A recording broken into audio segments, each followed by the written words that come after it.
Okay. So good afternoon and welcome, and thank you for joining us for our Thriving Thursday, Connecting for the Holidays. We are grateful to have this opportunity to share thoughts on connecting for the holidays during this unprecedented time of COVID-19. By way of introduction, I'm Linda Snoffer, and this is my colleague, Dr. Cindy Ryan. The Center for Work and Family Life is your employee assistance program. Oops, so I have to continue, hit continue on here. And it's a free service offered as a benefit of your employment. We support faculty, staff, their dependents, retirees with brief, solution-focused mental health counseling and referrals.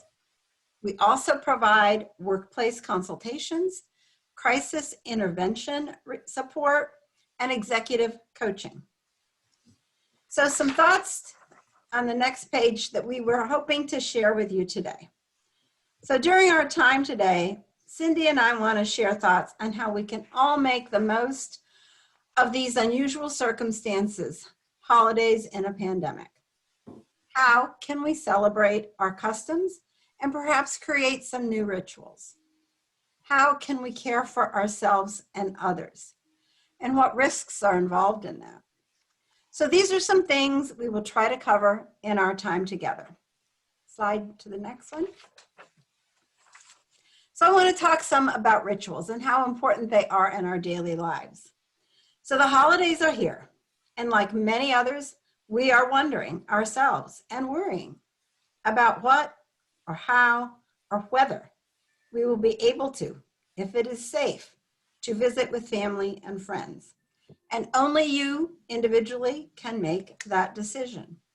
But we did want to share some thoughts about alternative ways I have been using for 10 years with my granddaughter who lives in Denver, and how we have created our own rituals while being distanced from one another that have become near and dear to our hearts and have kept us connected. Let me share a few. I send a small package or a card to her for her to receive every week.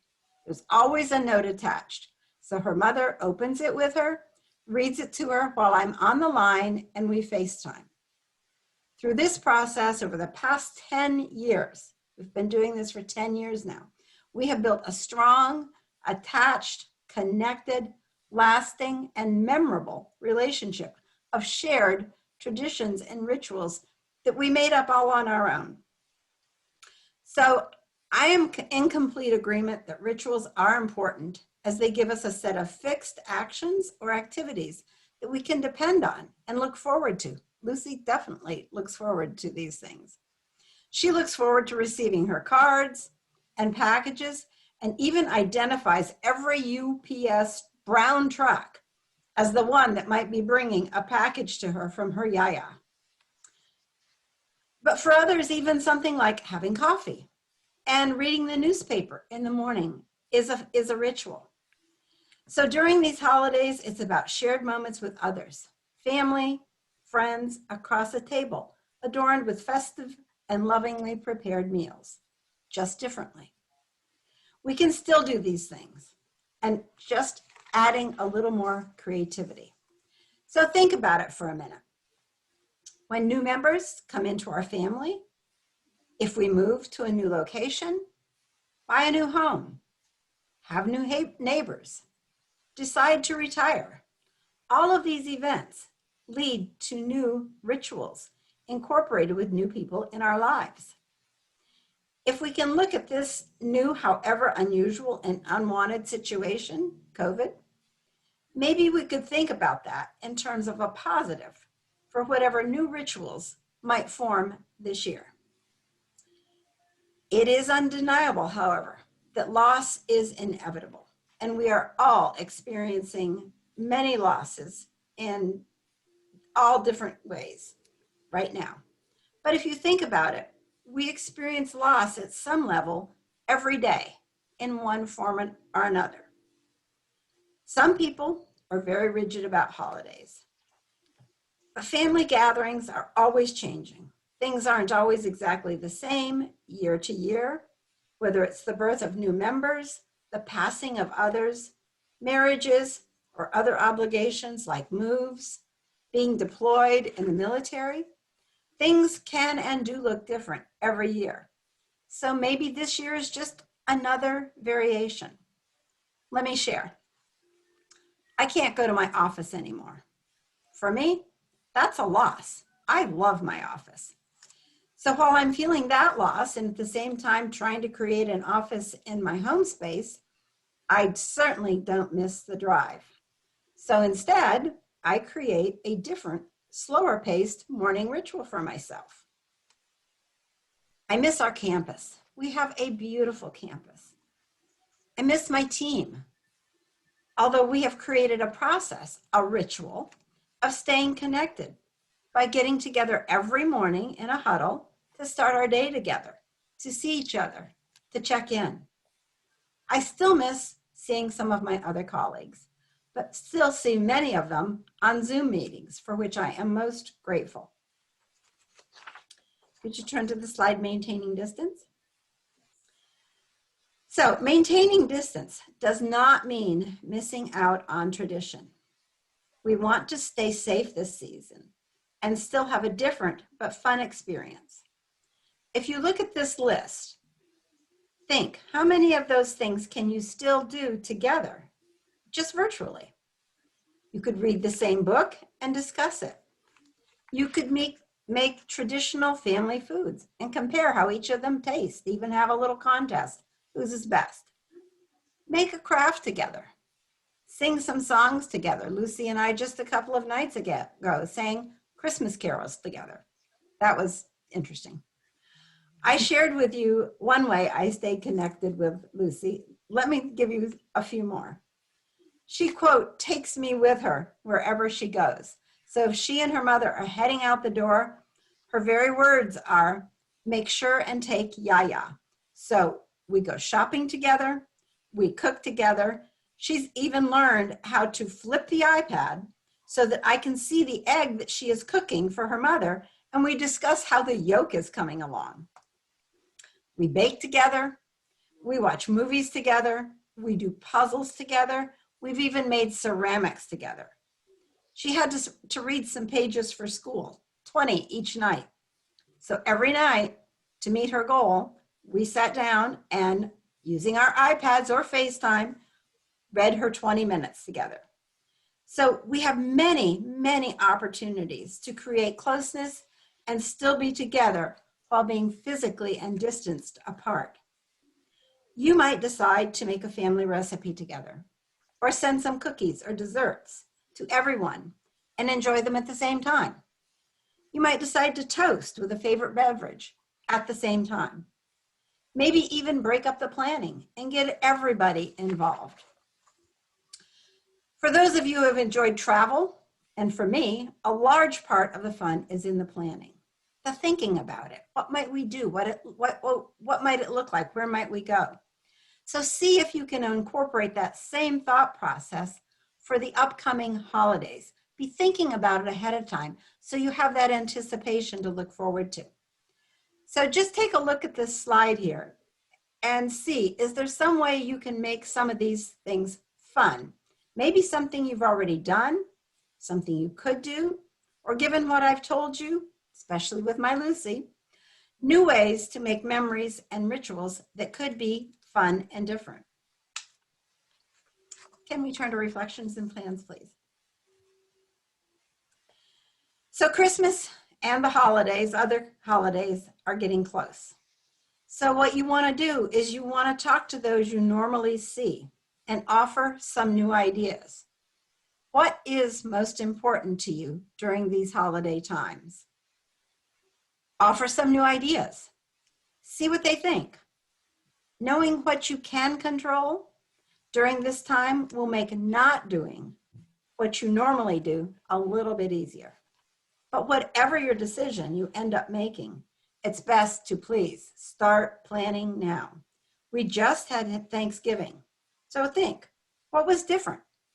How did you still communicate with your loved ones? Since more holidays are almost here, don't wait. Start talking with family and friends now and start planning now, especially given all of the uncertainty. The CDC is thinking ahead too, and they have recently added comprehensive guidelines offering general information about celebrations during the fall and winter, as well as assessments on potential activities based on risk level. Stay current and stay safe, and pay attention to these CDC guidelines. Managing family expectations. This is tough. Everyone has ideas. Once you have given thought to all the possibilities, consider how the family you are thinking of visiting has behaved during COVID, because everybody has behaved differently. Whether or not, have they been taking the same precautions that you have? Have they attended crowded events and you've stayed isolated? You have to consider how seriously they're taking this, and will you be comfortable or feel safe being around them? You should also look at the role you play in the family holiday gathering and ask yourself, are you going because it's extremely important, or are you going out of sense of obligation?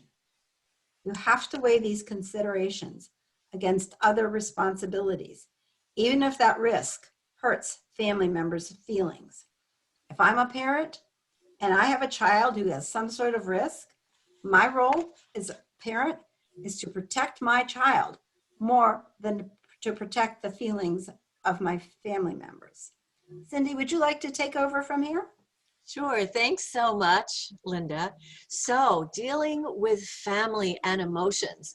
And we know this time of year anyway is a time when we have always associated the stress of the holiday season, and it's the whole range of emotions, whether fun and excitement to stress or worry. So we are knowing now in COVID times, we're actually feeling a little bit more of that amplified. So ultimately, it's understanding that we have very normal, appropriate, and natural emotions for all the experiences that revolve around our family. So how do we want to handle these situations if there is a change in plans, if we are changing a family gathering? And typically what we've learned in our consultations with others is there are very clear ways that we can manage change. The bottom line is an open mindset. We need to keep open to the possibilities of what can be occurred rather than what is the loss, as Linda has mentioned.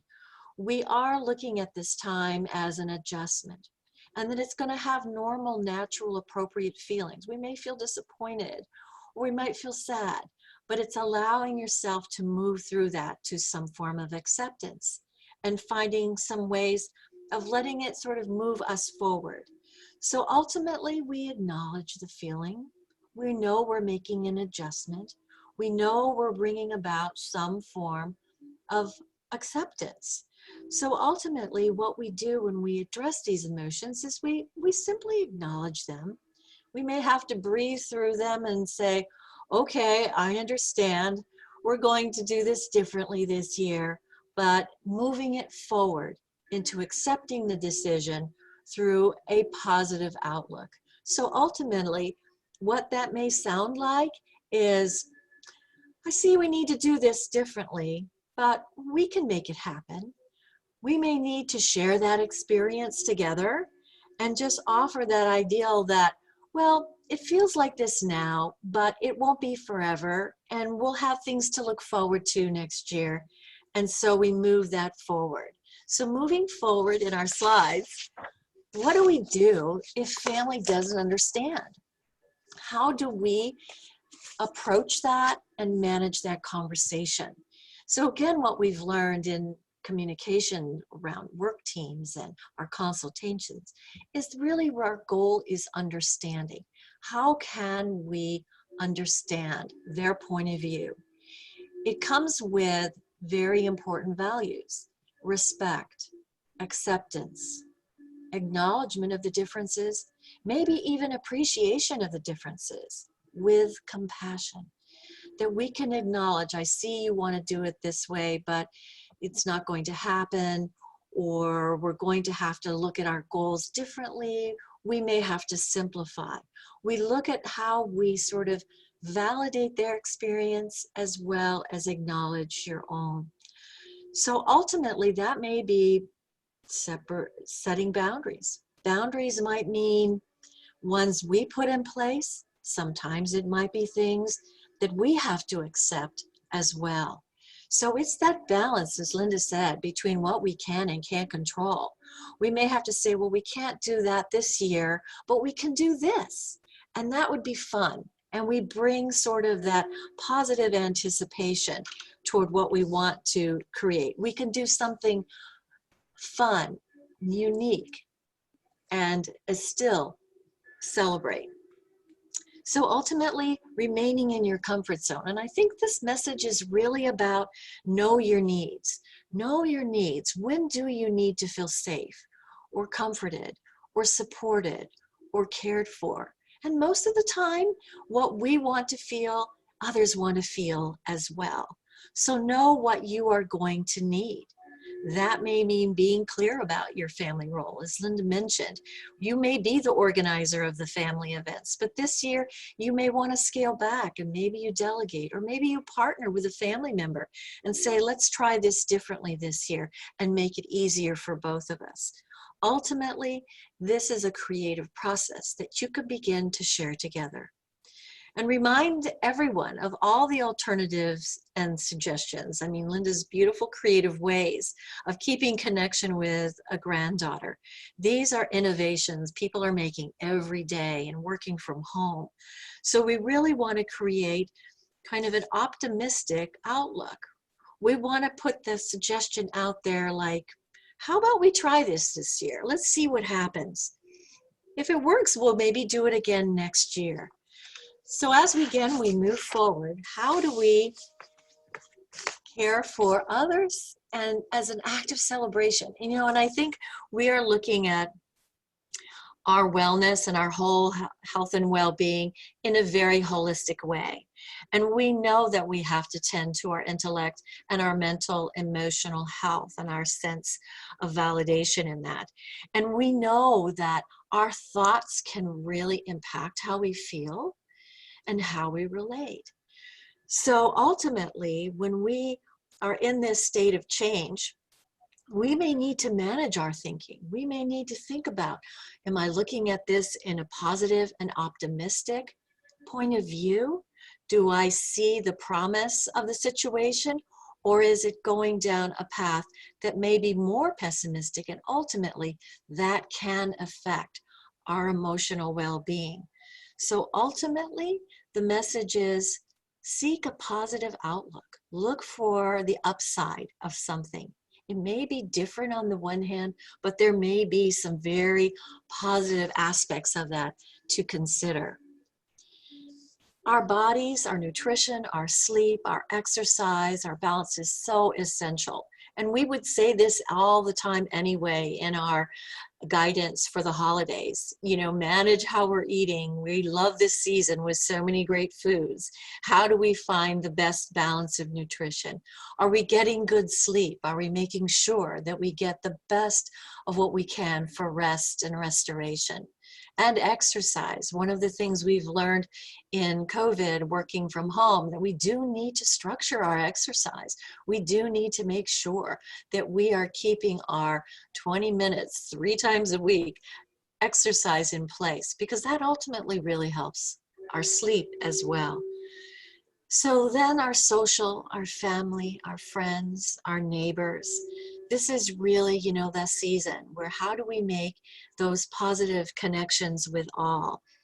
And as we're out and about, we may need to remember that while we may be wearing a mask or staying distance, we can keep positive eye contact. We can look into smiling eyes. We can make greetings of someone. We can fulfill that promise that, hey, we're still, you know, able to be a positive community together. So caring for others is our next sort of messaging here. And as you begin to know that many times we're caring for others, as we see, you know, in our next slide, that we've been acknowledging our feelings. You know, it's really sort of a mutual goal. You're acknowledging yourself and your feelings in a situation and reaching out. So I look at this as ask for and offer to. You may need to ask for, hey, I would love to have time for a conversation with you. You may have to say, hey, I'd love to offer to go get something for you if you need it. Please let me know. So part of caring for others and caring for ourselves is asking and offering to give. Planning ahead, that's Linda was saying so clearly, so important. Now is the time. Plan ahead so that we are prepared for things. We may have to, as we would say, you know, look at our budget. Sometimes we're very excited and we want to spend a lot or do a lot, but look at what you need and know your vulnerabilities. Know it like, okay, I know I'm likely to spend a lot here, so I'll make sure I plan my budget and I do what I need to do to make a balance there. And keep your healthy habits, as we mentioned before, your sleep, your nutrition, knowing that we need to keep resilient. We've been talking about this for many wellness events and messaging, just because, yes, you know, we still are very productive in our workforce. So know when to take a breather. Sometimes we need to have different kinds of breathers. Sometimes we may need to take a break from the television or the news or our phones. We may need to set it down. We need to put some music on. We may need to know when we need to step away from all that noise around us. So again, be realistic. Sometimes that's a very honest acceptance of yourself, where you know, hey, honestly, I would really wish I could do this rather than that. Let it be known. Many times part of enjoying the holidays is simplifying and doing the quality experience, not necessarily the quantity experience. And if you are feeling that emotions are really tough and you're managing a lot, please seek help. We've got hotlines. We have our phone number 24/7. So you're very welcome to call anytime. So as we continue on our next slide, for all the creative ways that you can care for others, remember Linda's beautiful story about how she keeps connected with her grandchild. Look at what the fun ways of people getting together and making various activities and sending cards. I send a greeting card to the great-grandmothers almost every week, just because I know it's important to keep their contact and messaging. So know what you would like to do for your community. Online book clubs, bookstores, local organizations, churches often have Zoom meetings and discussions all the time. Reach out to those around you who may not have a chance to get out and about, and volunteer. What we know, neuroscience tells us that if we're often giving, it makes us feel good too. So look at this as how we nurture others and ourselves. And honor our country through baking for soldiers, knitting hats, doing community donations to the local food banks, remembering all of us in our times. And really, that service can really foster these positive feelings of connection and community. So as we go through this, again, just another reminder for how we want to care for ourselves at the CDC and manage the risks of gathering in our next slide. There you go. And you know, Linda did a great job. Here is a website. These are all the resources. We can go to our communities and our cities around us and know what are the ways in which we need to honor and operate. We may be at low risk virtual activities and events. Other ones may be a little more high risk for gatherings in households with people that we are familiar. Different cities have different rules for whether they're gathering inside restaurants and what the provisions might be. Choose what you feel is healthy and comfortable for you. As you say, it's very personal, and each person will have to take responsibility for how they're caring for themselves and others as the choices they make in their own neighborhoods and in their own community. We know higher risk events most likely are not what we may be venturing into. But look at all these alternative celebrations, drive-through Christmas light displays, neighborhoods that are opening them up where people can drive through and have really beautiful visual experiences that are different but still celebrate the season. So one of my last slides is about the USC Unifying Values. This is really us. This is what has come forth from the university, and it really represents what we're about and who we are. We want to do and be doing the right thing. We are going to make choices, things that we know are essential for the health of ourselves and others.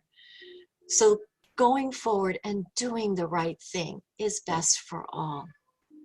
Achieving our best selves, being that person that we are proud to be for others, through courtesy, through kindness, through compassion, through civility.